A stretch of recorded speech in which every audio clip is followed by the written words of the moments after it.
Jai Hind. Today the topic which I am going to cover is algorithm, which comes under Unit 1 of the subject Fundamental of Computers and Emerging Technologies with the code KCA 101. These are the contents which I am going to cover. Algorithms. First we will go through the definition of the algo. What are the characteristics of a good algorithm? Then what are the different constructs which are used to design an algorithm, and few examples. So let's start with algorithm. Before understanding the algorithm, what is problem solving? Because ultimately we are designing the algorithm for solving a problem. So can you think of a day in your life which goes without problem solving? The answer is no. It can be said that whatever activity a human being or machine do for a specific objective, then it comes under problem solving. If you are doing any activity, even your day-to-day activity, they generally come under problem solving. For example, these are the two examples through which we could understand very clearly. Example 1, what it says? Example 1, that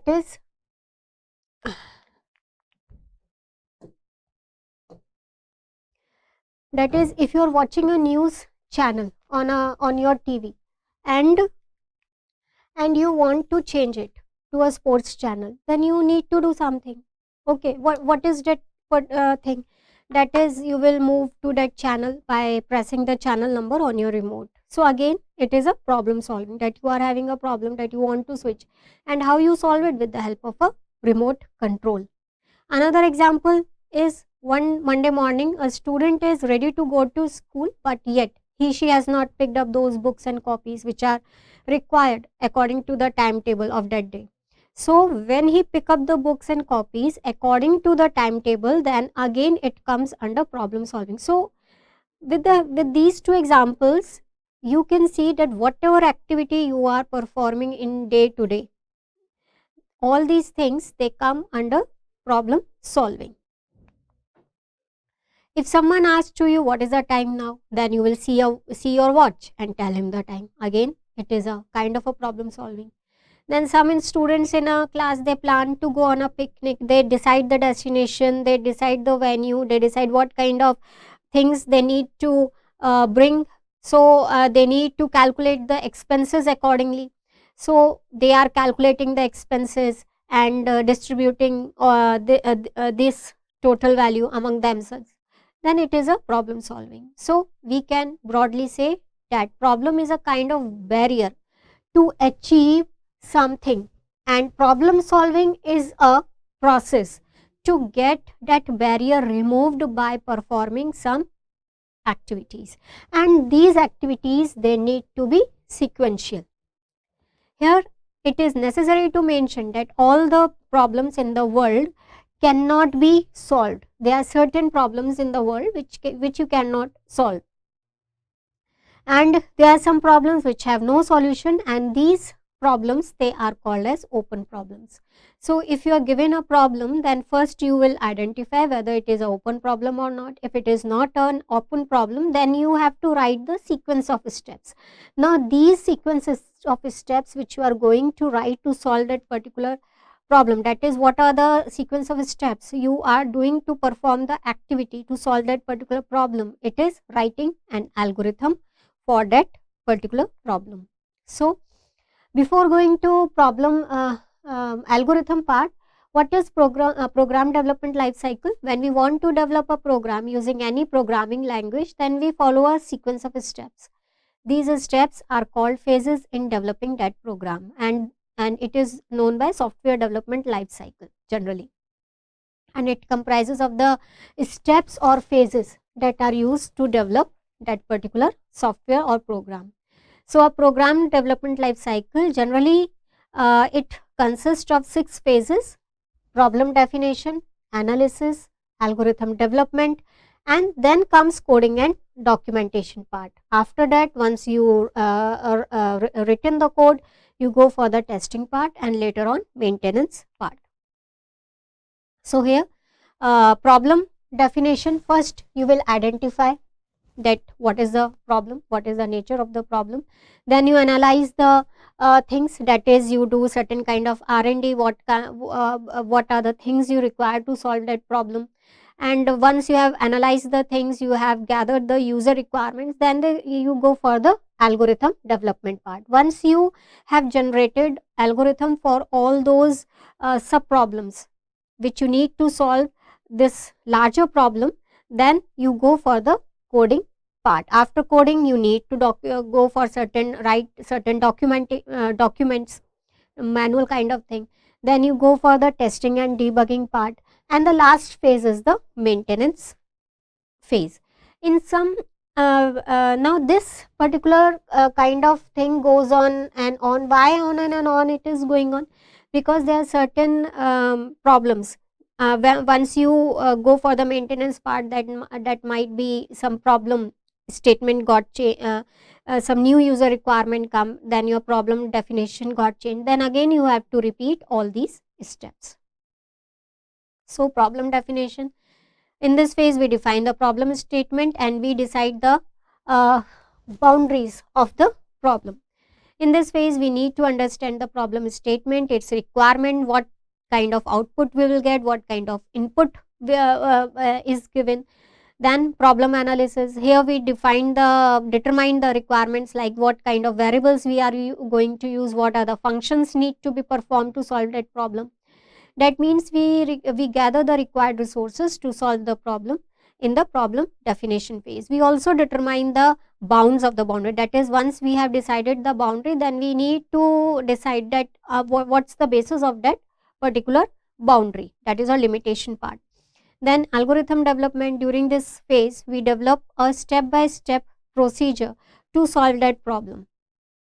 And it is a very significant phase, you could say, because if something goes wrong here, then all the things start going wrong here from here.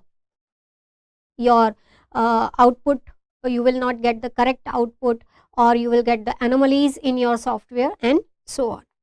So this is a very important part in program development life cycle. Coding and definition, here whatever you have decided the sequence of steps, that is your algorithm, then you write it in a code. You have to write the code with the help of some programming language. It could be a C++, Java, Python and etc. After that comes the testing and debugging. During this phase we check whether the code written in previous step is solving the problem or not. That means we test the program whether you have you are getting the correct output or not. After testing and debugging, it comes maintenance part. During this phase the program is actively used by the users. If any problem comes, then certain enhancement is required, then it need to be added at that time. So what is an algorithm? It is an algorithm. So algorithm, it is a step-by-step procedure for solving a problem in a finite amount of time. That is, you have to be very careful that what are the sequence of the steps to solve that problem, as well as that problem should be solved in a finite amount of time. So the Webopedia, if we go with the Webopedia definition, then it says it is a formula or a set for solving the problem. To be an algorithm, a set of rules must be unambiguous and have a clear stopping point.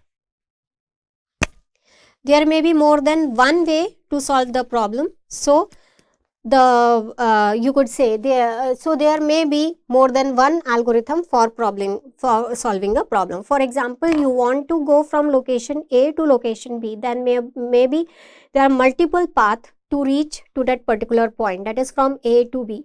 So all these paths, they correspond to the solution of that problem, that is going from point A to point B. Now it is up to you that what particular path you chose. So similarly, in the case of a digital world also, we are having various algorithms to solve the same problem. Now it depends upon our requirement or upon our environment that which particular algorithm we are going to choose.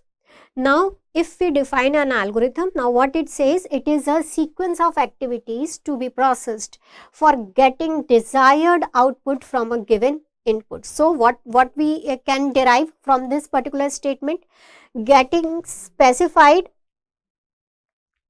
output is essential after algorithm is executed. Once we will get the output only if algorithm stops after finite time. Then activities in an algorithm to be clearly defined. In other words, for it to be unambiguous.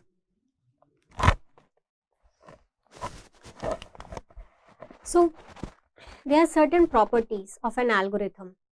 So, Donald Irwin Knuth has given a list of 5 properties for an algorithm. What are these? Finiteness, definiteness, input, and then output and then effectiveness. What the finite says, it says the algorithm should terminate a finite number of steps. That is, no doubt the number of steps or sequence of steps, it should be finite. Definiteness, what it says, each step in algorithm is unambiguous. This means that the action specified by the step cannot be interpreted in multiple ways and cannot arise any kind of confusion. That is, by looking at that particular step, the coder doesn't get confused at what it mean, what it imply. And input, that is an algorithm, it should accept 0 or more input. It depends what kind of environment, for what kind of environment that particular algorithm being developed. Output, it produces at least one output.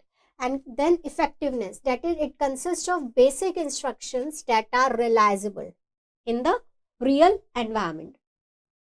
This means that the instructions can be performed by using the given input in a finite amount of time.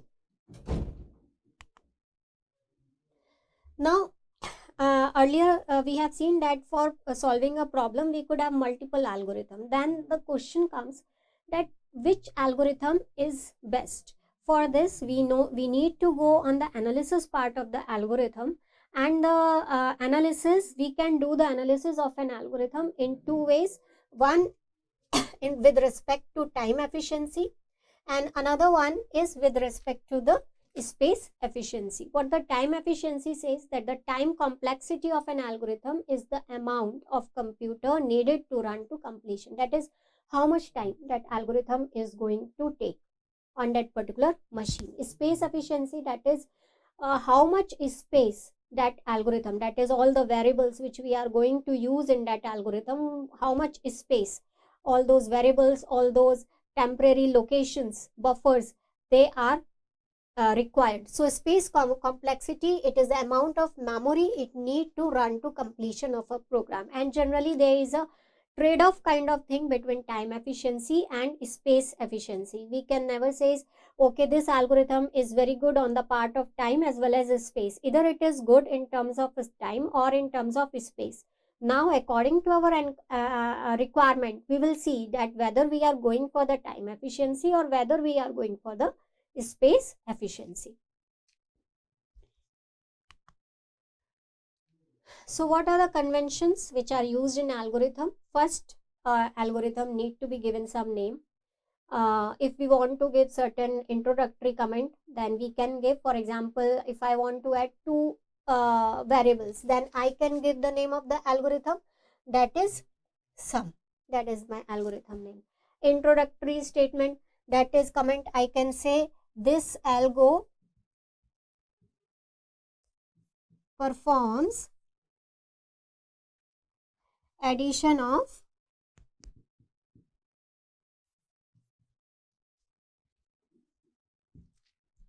two numbers. Then comes steps, in how many, what are the steps, and then commenting. Comments can be included within the body of the step by enclosing them in parenthesis. Basically, comments, they are given with along with the steps to simplify or to make other understandable that what this particular step do. Now the type of algorithm control structures. We are having three control structures here. One is sequence, another one is branching, and then the last one is loop. Branching, we can say it is also a kind of thing, selection, that is decision making. Loop, it is a repetition part. So algorithm flow chart, they are generally classified to three types of control structure: sequence, branching, and looping. Sequence, it says that is we are moving from in a sequence, that is first this step, let's suppose this is my first step, it will perform. After that step 2 is performed, and so on, and later on step number n is going to be performed. That is, we are starting from here and this is my ending part. So sequence, what it says, that is here the control flow is from one step to another step, and there is no branching or looping.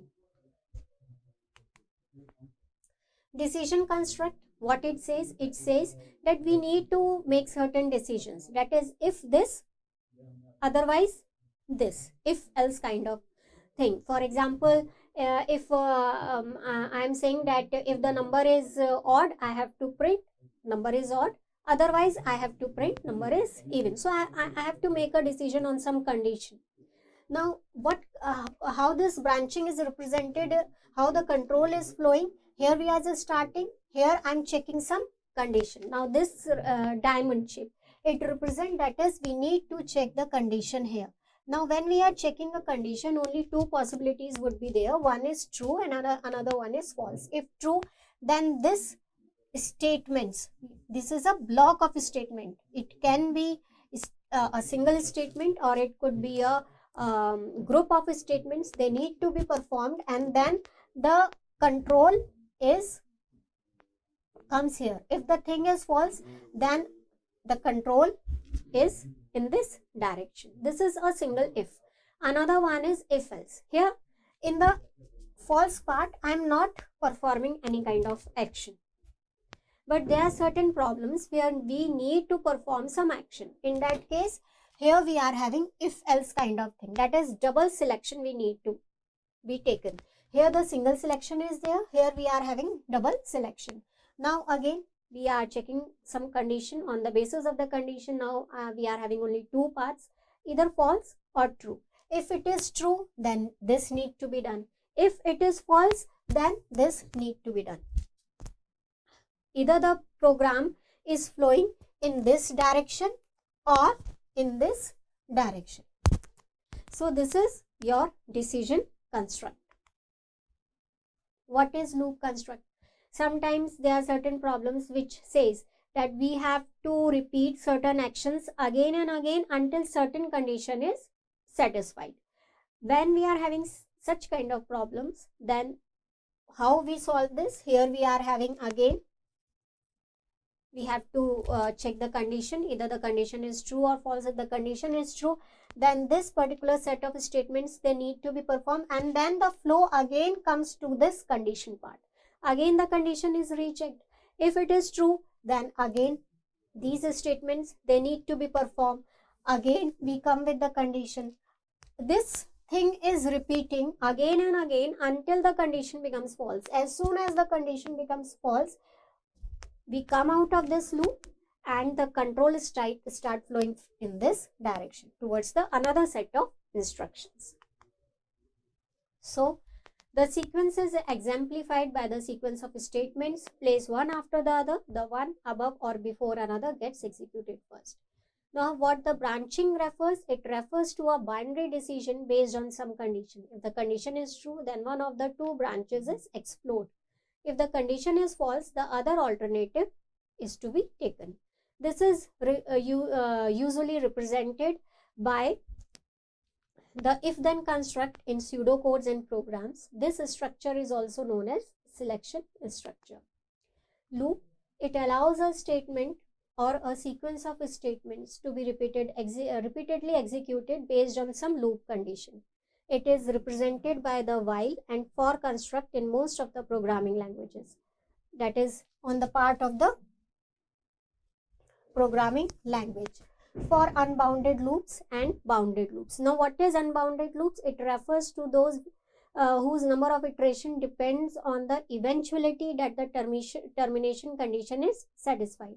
Whereas bounded loops, they refer to those whose number of iteration is known beforehand. Now, what is the difference between the two? For example, I said, okay, repeat this condition until I is less than 5. That is, I have initialized I to 0. That is, now the loop is repeated 5 times. Here, everything is understood beforehand. That is how many times the loop is to be repeated. Whereas in the unbounded condition, what is happening? And let us say I said, if my answer is yes, I'm prompting the user to type the answer. If the answer is yes, then I am repeating the steps. If the answer is no, then I am coming out of the loop. So this is unbounded. That is how many times the user will type yes on the keyboard. It depends upon the user mindset, and it would be different from user to user. So it is an unbounded loop case. A trip around the loop is known as iteration. You must ensure that the condition for the termination, very important. If you have not given the termination point, at what is the termination point? For example, in answer case, yes or no. No is the termination point. And yes, we are repeating the loop. Here in this case, as soon as I is equals to 5, we comes out of the loop. This is a termination case here. So it must be satisfied after some finite number of iteration, otherwise it ends up an infinite loop and it is not acceptable in problem solving. And it is a common mistake made by the inexperienced programmers. The loop is also known as the repetition structure. So come on the examples, we will have a look of a few examples of algorithm. Here the problem 1, it says, for example, simple problem we are having, find the area of a circle of a radius r, and I am aware what is a, it is equals to pi r square. So first, so what is the problem? Find the area of circle of radius r. Input to the algorithm, what is? We have to give this input to the algorithm, and what is the expected output? Area of the algorithm. So here, what is the algorithm? Let's say I have given this algorithm name as the area. So this is my algorithm name. What is the first step? Start and step. Always remember that first step is the start and the last step is the stop step in the algorithm part. So first step is a start. After that, we have to read the input. Now for reading or giving the input to the system, few constructs they could be used. For example, read variable or input. When you write such statements in the step, it signifies that the input is to be taken from the user. So read or input the radius r of the circle. Then we have taken this from the user. Next step, now we will calculate this, and this I have written here. Now this, if you look here, I have given a comment, and how the comment has been given? With the help of two backlashes. After that, we have to print the area. I could write print, I could write display here the word, or I could write output. So these are the certain acceptable symbols here. So print area. After that, printing the area, last statement is stop. Another example, write an algorithm to read two numbers and find their sum. So what is the input? Num1, num2. We have to take two numbers. Expected output, sum of two numbers. Algorithm name, let's say is sum. I have given it the name sum. Start. Input first, input second number. Then now you can merge these two steps in a single step in an algorithm. Here I had shown with the help of two steps, but you can merge these two steps. So what I could write, step 2 is read numbers num1 and num2. Okay, after reading we have to do the calculations. So another variable sum num1 plus num2, and after that print sum or display sum, and the last is your end part.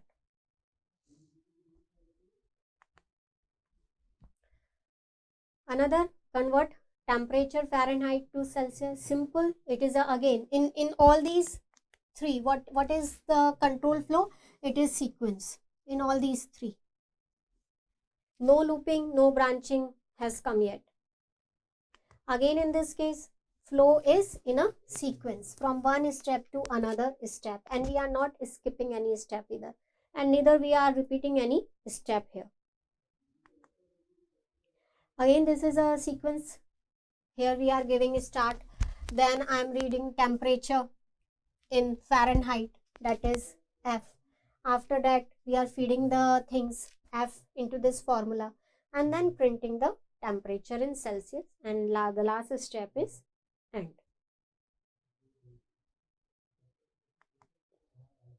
Now comes the examples of selection structure. Here, write an algorithm to find the greater number between two numbers. Now I have to make a decision. Okay, either the number A is greater or B is greater. Now in this case, what is, I have to check a condition. If A is greater than B, then print A, else print B, and then stop. And before that, what we are doing here, I am starting, and here I am reading A and, that is input A and B. It is not a proper flow chart, but yes, if I say what is the control flow in my program, then you can represent in this form. So first statement is a start. I have to read two variables, so input A and B. Here I am writing if A greater than B. Okay, here you can give in the mathematical form also. In the algorithm, both things are acceptable. If this is equals to this, then we have taken the third variable, that is C equals to A. If B is greater than A, then C equals to B. After that, print C, and the last one is end. This is an algorithm to find the result of an equation. So again, decision, if you look, we have to make a decision. If x is less than 0, I have to print this. If x is equal to or greater than 0, then I have to print positive value of x. So again, start part, take some, read the input, that is read the variable x, take the input from user. Now here we are checking the variable. If the variable is less than 0, here I can write in this way also. If x is less than 0, then f is equals to minus x. If x is greater than or equal to 0, then this, print f, end. Now if you look here, I have solved this particular problem with the help of single decision. If I can go with the double decision part also. That is, instead of writing this, what I can do, if x is less than 0, then this other, this is not the step 4. Here I can write else f is equals to 0. This will become 4 and this will become 5. This is the sequence. If and else, I can solve the problem with if and else. Earlier I also told you that a problem can be solved in multiple ways. Now this is an algo to find the largest value of any three numbers. Again, I have solved this particular algorithm, written this particular algorithm with a single decision. You can write with the double decision also. If A is greater than B, equal to B, and if A is greater than E, then maximum is A. Otherwise, we are checking the same condition with the variable B, then max is B.